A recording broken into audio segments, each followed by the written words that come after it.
I'm going to talk a little bit about today of kind of, I would call it the cousin of crowdsourcing or crowd design, which is online work, which is one of those types of work that is changing very rapidly, and it has an impact on how businesses and how talents out there do work.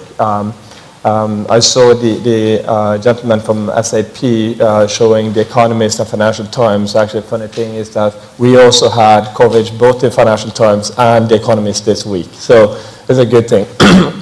So this market is starting to get a lot of attention, both from journalists but also from analysts. And I'm going to talk a little bit how businesses can leverage online freelancers in both building and running their company.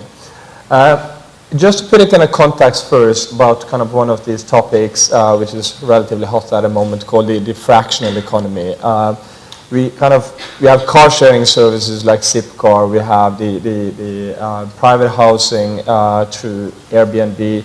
But we also see that you can now go and find a desk for the fraction of its available time to a website like Desk Wanted, which aggregate a lot of co-working spaces out there.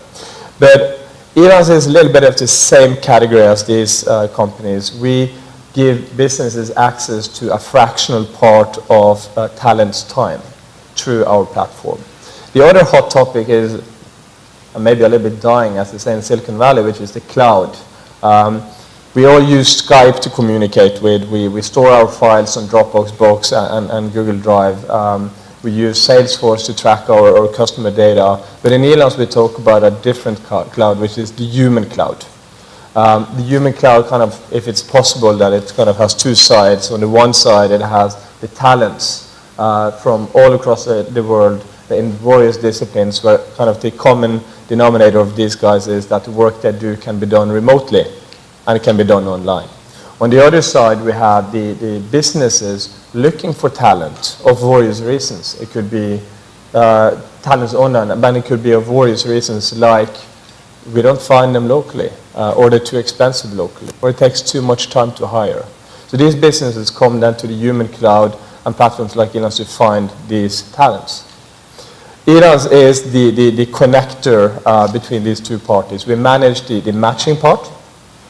We manage the collaboration and also the payment part. Payment being a pain point for all businesses that are doing international trade, especially if you, for example, are located in Germany and you buy services or products from somebody in Vietnam. So Elance, we manage the whole process, or we facilitate the process, is more correctly. But I'm coming a little bit back to that later.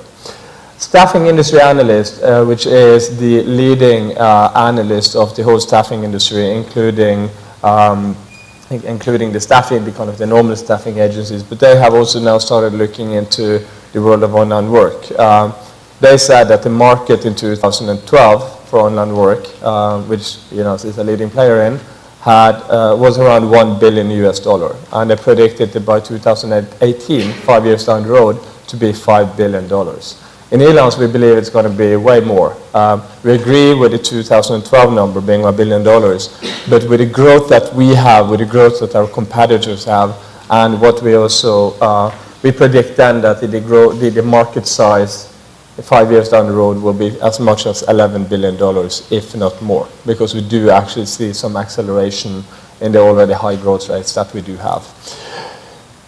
A few numbers on Elance alone. We have 2.5 million freelancers on Elance. It's growing nowadays between 80 and 100,000 freelancers per month that are signing up to our platform. There is more than 100,000 jobs being posted every month now. This is a number that is growing on more than 50% on an annual basis. So this year we believe that we'll end on a run rate of around about 2 million jobs on the platform annually.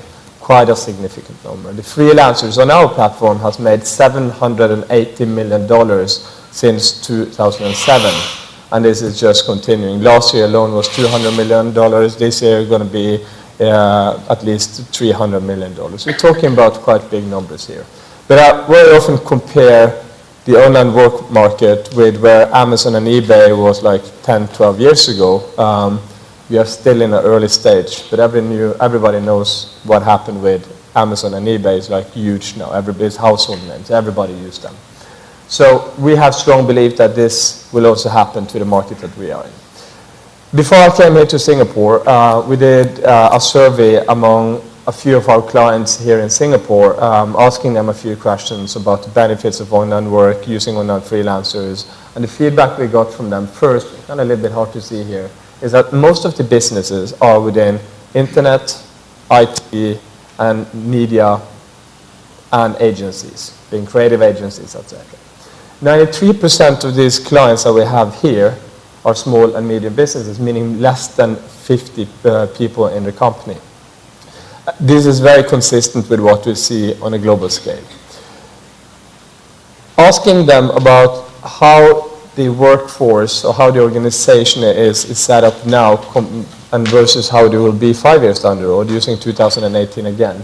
The businesses says that 57% of the businesses say now that they have more than 25% of freelancers being a part of the workforce.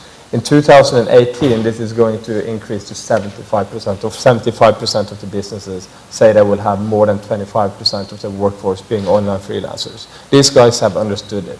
They have been able to build a flexible workforce, an elastic organization that is utilizing freelancers all across the world, tapping into their skills regardless of where in the world they're located. It's actually quite bad, the screen here. But I'll talk about here what I say about the benefits of hiring online freelancers. The biggest one is clearly the cost savings for them. I'll come a little bit back to that later. The second biggest thing is the faster time to hire. On Elance, it takes average of 3.3 days to hire a freelancer, which is way below what you would normally spend to hire a normal person coming into your office working for you. But also it's the fact that access to talent is of crucial importance to these guys.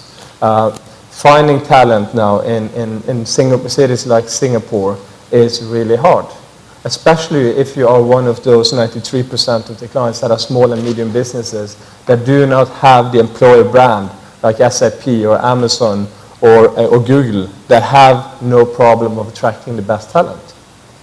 In the world of online work, there is no such thing as an employer brand, because today most of these clients don't really share who they are, unless you have then received an invoice from the freelancer where the name needs to be in. So they have the same chance to attract the best talent as the bigger companies do. That gives them a competitive advantage also, which they didn't have before. Singapore is actually ranked as the 7th largest country globally in online hiring. It's a huge number for a small country. Businesses here posted close to 2,800 jobs in Q1 alone, an increase of 43%, and on the previous year. And in March alone, they hired close to 500 unique individual freelancers. Quite big numbers for a relatively small country. I very often use Vivino, which is a Danish company, as an example of a company that has really leveraged the online freelancing and the online work model.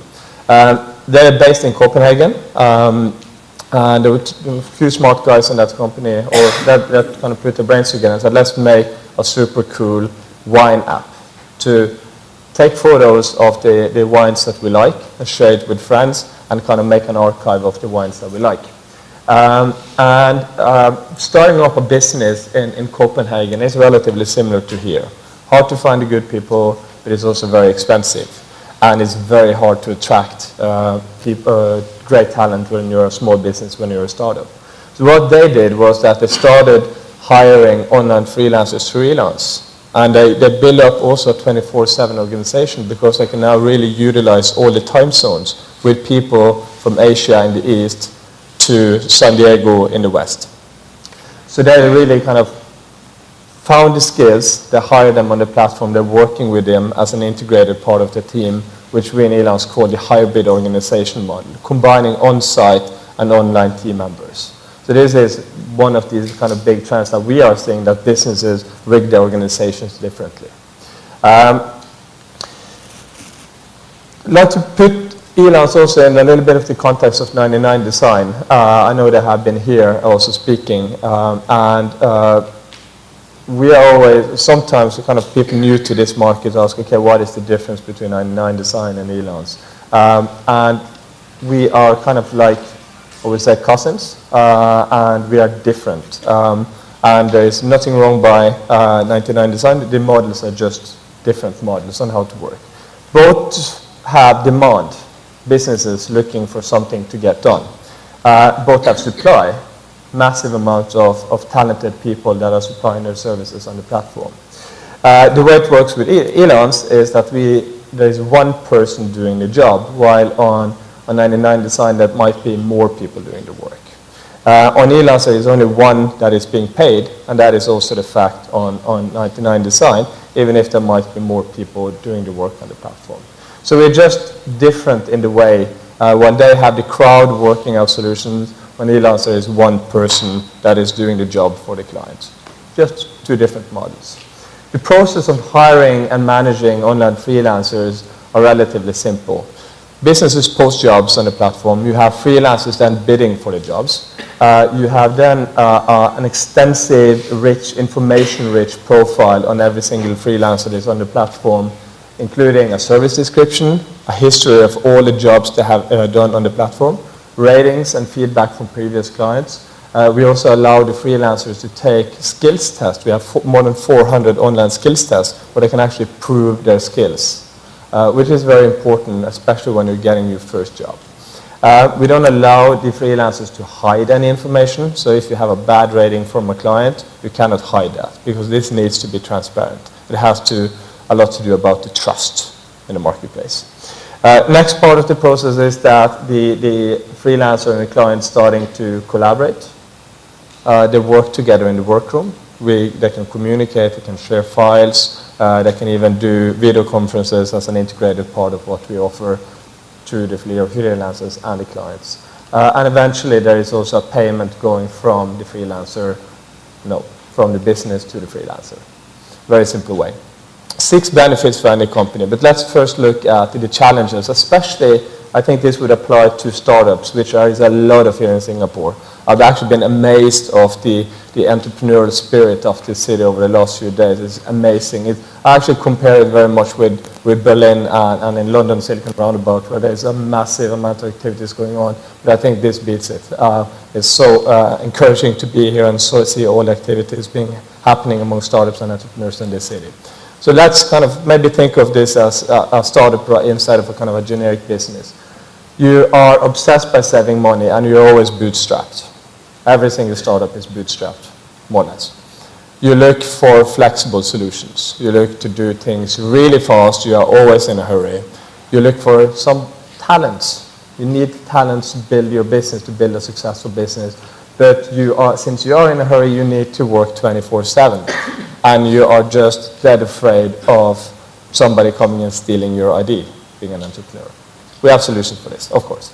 On the cost savings part, being bootstrapped, the Singaporean businesses actually say that 48% of them say that they save more than 50% of using online freelancers compared to the other alternative available in the market, whether that's local freelancers or if it's employees. So a lot of cost savings. Also, one of the things I really favor, as I said, is this possibility of scaling up and down the business, hiring people that is relevant in one part of a project or in one period of time where you need them, and then maybe decrease the week after and then increase the week there again. So try to visualize this to a project where you have a web designer, you have a web developer, you have a mobile developer, you have a market researcher, etc., where you just kind of move along based on the need in your organization. Speed is so crucial, as I said. That's one of the biggest concerns of every entrepreneur. And I'd just like to use an example of a job that I did on Elance a few months ago. I was speaking at an event in Köln or Cologne in Germany called the Pirate Summit, super cool event. But I got an email from the organizers one day saying, Kjetil, you have forgotten to submit the advertisement for the event booklet. And I said, oh, that's true, but I'm kind of going to fix it soon. I reached out to our designer on Elance, of course, that we regularly use. She lives in Bulgaria. She was not available. She just started her maternity leave the day before. So I had to go out and look for somebody that could do actually this design for me. From the point I posted a job on Elance until I found a person that I have never met before, hired him for a job, and he completed the job, which was this one. It took me 3 hours and 34 minutes, and I paid him $50 for it. I was super happy. He was happy for the money that he got, and we've established a relationship, and he's working now with our team to do design work for us. So I don't think there is any examples that you can really find people that are highly skilled in this amount of time, 3 hours and 24 minutes. And I could actually have done it in an hour less if it wasn't for I'm delaying the process. This thing with access to talent, the talent shortage is something that is one of those things that we are solving. Some of the most popular talents to hire on Elance or freelancers to hire on Elance, I think this goes for our competitors as well. Web developers, mobile developers, virtual assistants. This thing about having somebody to manage your schedule, check what are the cheapest flights from Oslo to Singapore, or do some simple market research for you. It's very powerful to have that person, because most people, most executives nowadays, they don't have an assistant because it's just a little bit weird. But having a virtual assistant is one of these trends that people just have somebody that is sitting in another city, another country, and just do these simple things, maybe even more advanced things that you just don't have time for. Social media marketeers, content writers, graphic designers, lawyers actually. We met one of our clients here in Singapore yesterday, Gush Cloud. They have been using Elance extensively. And the founder, Vincent, he told me that he was looking into doing a patent. And he was contacting some of the lawyers here in town to do this patent search. They were charging him between $15,000 and $30,000. He actually found a lawyer on Elance based in New York that did a job for him for $3,000. So just using this, the potential in the human cloud really to find the best talent that is actually have free capacity and can do work for you at a reasonable price is amazing. And then SEO experts. And there is a lot of things that you can use these online freelancers for. I won't go into detail on all of this. I talked about the 24/7 thing. I've chosen to use this example that you're based here in Singapore. During daytime, your office hours, you do a speccing of a website or a product that you try to develop. When you do leave the office in the afternoon, you just ship the work over to the programmer that sits in London that is actually doing the work for you during his work hours. When he is leaving the office in the afternoon, he ships off the code to a designer that sits in San Diego, which is another 8 hours in that direction. And by really leveraging these time zones, of course this is a little bit of an artificial example, you then are able to compress something that would normally take you 72 hours to do down to 24 hours. So this is really by not looking at time zones as being an enemy, but seeing it as an advantage for your business. Get more things done in shorter time by really leveraging these time zones. That is really what I wanted to say. Any questions for me? You talked about everything from the service provider, the freelancer point of view. How does it happen at the client end? Because to manage a whole army right from Singapore to San Diego, how do you manage that kind of project? So I think it's so do you have some support for clients? How can they manage this? Because if I have a single person startup or 2-person startup, I think it will take. Actually, the freelancers, no, the clients, they kind of do the whole thing themselves. We don't have, we actually don't do kind of user support in that way to get them started, because everything is just designed very simply. You post a job, then you have the freelancer bidding for these jobs, and it's relatively intuitive.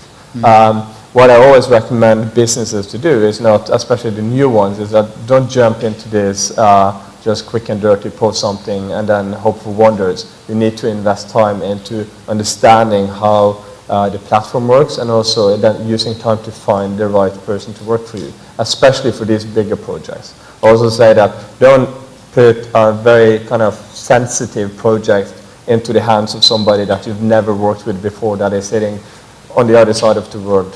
You get to know the guy first, get to trust him, get to understand that this is a guy that you really like to work with, also on sensitive projects, and then later on you start giving him more advanced and more sensitive things. Right. My question is, once a company trusts a particular freelancer from one job, for the next job, does it occur ever that the company bypasses Elance?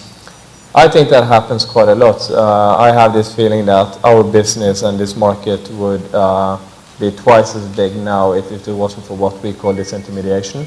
We have tools in place to try to detect it, but it's very hard, especially for those that have established a relationship and don't really see the need of using our tool. But I do also believe that another thing tells me that actually I believe that most of the relationship stays on the platform. But it's a little bit kind of, on one day I believe that we could be twice as big, on the other day I think, nah, they use the platform. So hard to say really.